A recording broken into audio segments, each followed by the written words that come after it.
Oke, kita lanjut ke perbincangan di Apa Kabar Indonesia Pagi. Saya langsung ke Bang Ege. Iya. Bang, tadi soal pertanyaan sebelumnya. Tadinya ada pola, calon tertentu, sekarang tiba-tiba semua disebutkan. Apa maknanya? Oh iya bagus, saya tadi menyatakan ini seharusnya negarawan, presiden yang sudah selesai 2 periode, bahkan dengan tingkat kepuasan yang makin tinggi ya. Anda lihat Litbang Kompas mengatakan 69. Jadi ketika orang puas pada dia kembali menunjukkan sebagai bapak bangsa, negarawan, menyebut semua saja gitu. Yang punya peluang buat maju. Walaupun tentu orang akan rindu calon yang satu lagi kok belum disebut misalnya begitu ya. Tapi siapa tahu ada kesempatan untuk menyebut semua calon. Nah yang kedua yang agak penting adalah informasi kita tentang siapa yang kira-kira, kalau orang masih boleh menggunakan istilah kingmaker itu ya, atau kira-kira preferensinya kemana, kan tidak kita peroleh hanya dari pertemuan siapa dengan siapa di hari ulang tahun partai. Ini hati-hati loh, ini secara khusus kan hari ulang tahun partai, ditambah dengan HIPMI kemarin gitu ya.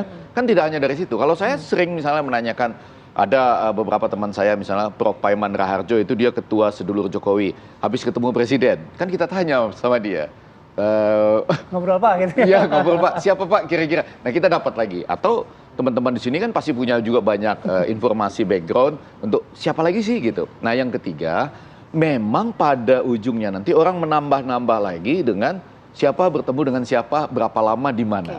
Nah Valdo yang lebih tahu nih, misalnya kan kita tahu kalau terakhir-terakhir ini yang ketemu dengan Pak Presiden itu Pak Prabowo kan? Nah lalu ditanya apa isi pertemuannya? Rahasia katanya. Nah jadi semua ini membuat kelengkapan sambil kita tambahkan dengan misalnya beberapa bagian puzzle lain yang kenapa ya Ganjar mania jadi Prabowo mania misalnya. Itu kan apakah ini tidak merupakan tekanan ya? Artinya bagi calon lain yang belum dimunculkan oleh PDI Perjuangan misalnya. Tapi itu interpretasi kita semua. Basisnya ada perubahan pola dan itu bagus. Lalu kita cari-cari lagi, ini pola berubah artinya apa ya bagi yang lain. Oke, nah itu yang saya ingin tanyakan Bang Ege. Maksudnya gini, oke lah kalau tadi Bang Ege menyampaikan bahwa ya ini sebagai bapak negara kurang lebih gitu kan, tidak boleh menunjukkan preferensi politik. Sebaiknya jangan. Betul, tapi itu tadi menurut Bang Ege. Tapi gini Bang Ege, pertanyaan saya adalah kenapa kemudian ada perbedaan sikap itu tadi, yang awalnya mention 2 orang, tapi kemudian menjadi banyak, itu kenapa sih? Ada apa di balik itu?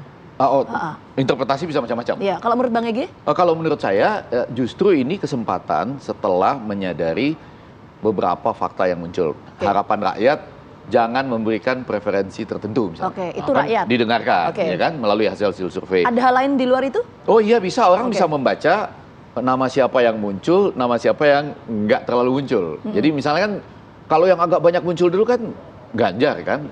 Mulai dari pertemuan bersejarah 21 Mei 2022 itu.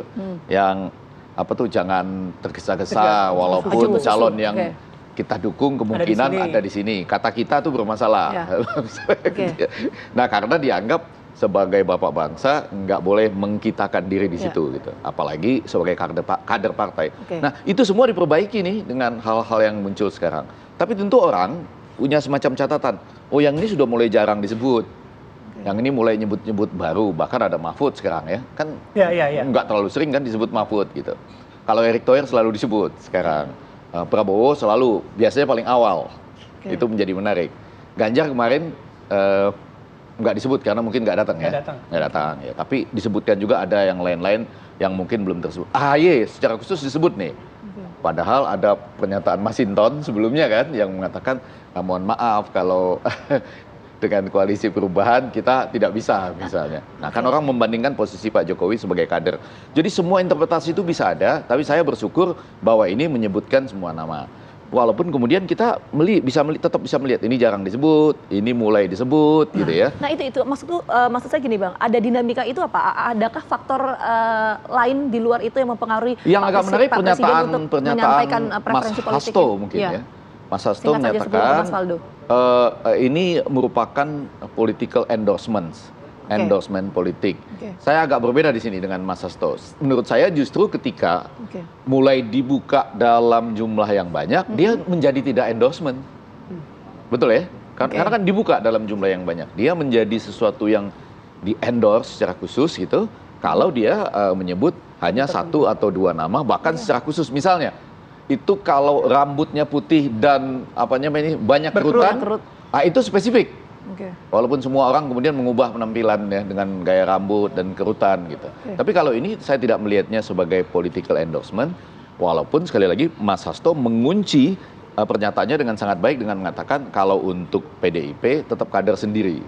Walaupun jadi masing-masing bisa punya posisi tetap, Vita, Bayu. Jadi misalnya walaupun itu disebutkan makin banyak, sudah dikunci baik oleh Mas Hinton maupun oleh Hasto.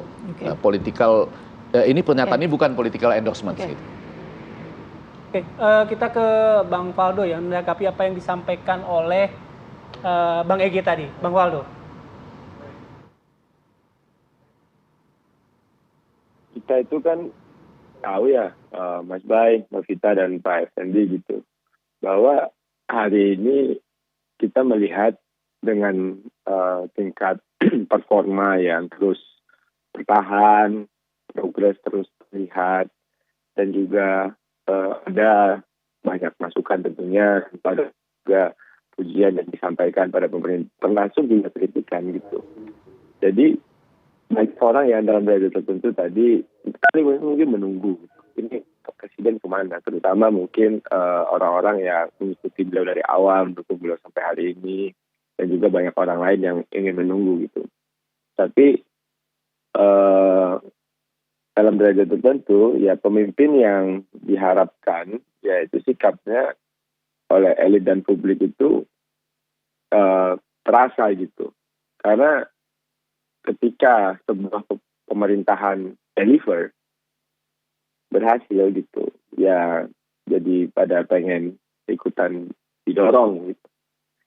Sepakat sama Pak Effendi tadi bahwa kalau endorsement nggak banyak gitu. Sama kayak misalnya Mas Bayu atau Mbak Vita ngomong ke saya, Mas Faldo saya mau nyalek, wah didukung Mas. Tapi kan belum tentu saya pilih kalau seandainya partainya beda gitu loh. Jadi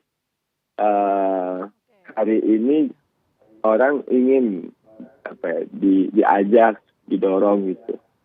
Dan mungkin kalau di zaman dulu atau di zaman sebelumnya mungkin atau Orba bahkan lebih jauh takut kalau di-endorse sama Pak Harto. Jadi ya kalau seandainya kita berbicara hari ini ya politik ya harus menyatu dengan keinginan konstituen.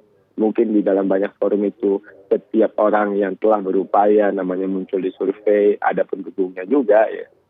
Jadi ya berusaha menyatukan politik dan keinginan para pendukung dan bahkan rakyat dan masyarakat. Kira-kira itu, Mas Baik. Mas Faldo, iya, pertanyaan saya mungkin dijawabnya singkat saja karena waktunya juga terbatas. Tadi Bang Egy sempat menyebutkan bahwa meskipun ini ada perbedaan sikap dari Pak Presiden ketika memention tokoh-tokoh tertentu, tapi ada pertemuan intensif yang kemudian dilakukan Pak Presiden dengan Pak Prabowo di luar kapasitas Pak Prabowo sebagai Menteri Pertahanan. Itu betul tidak, Mas Faldo? Kalau pertemuan mah banyak Mbak Vita dan Mas Bay, dan konteksnya selalu ada. Ya banyak dengan kepala daerah, dengan Bapak Ibu Menteri, dengan Bapak Ibu Ketua Partai, pimpinan partai politik, dan itu selalu dilakukan gitu. Dan memang obrolannya pasti nggak jauh-jauh dari soal kebangsaan, soal progres, dan ada tertentu juga kalau pimpinan partai juga bertanya gimana Pak progres sekarang, apa yang bisa kami bantu dan sebagainya. Dan itu hal yang biasa dan sering terjadi, Mbak. Oke. Kalau pertemuan ya banyak. Pasti ada konteksnya. Pasti ada konteks, betul. Iya. Meskipun Jadi, kita tidak bisa membaca dari luar juga, Bang. Ya. Nggak tahu kita konteksnya karena kita tidak hadir di situ. Tapi paling nggak Vita sama Bayu ada satu pendekatan politik yang bagus dengan Pak Presiden menyebut semua ini, yaitu Pol Gembira. Politik itu menggembirakan. Seharusnya begitu, Bang. Enggak, betul. Karena begitu Pak Presiden mulai dengan kalimat seperti itu, semua orang akan gembira. Karena disebutkan misalnya Prabowo, wow. Kemudian nama siapa saja, Pak Ganjar, wow. Ya ini make everybody happy lah ya. Semua bahagia dan setiap kali pertemuan itu jadi menggembirakan. Agak seperti guyonan, tapi kan semua gembira. Ya. Oke, baik.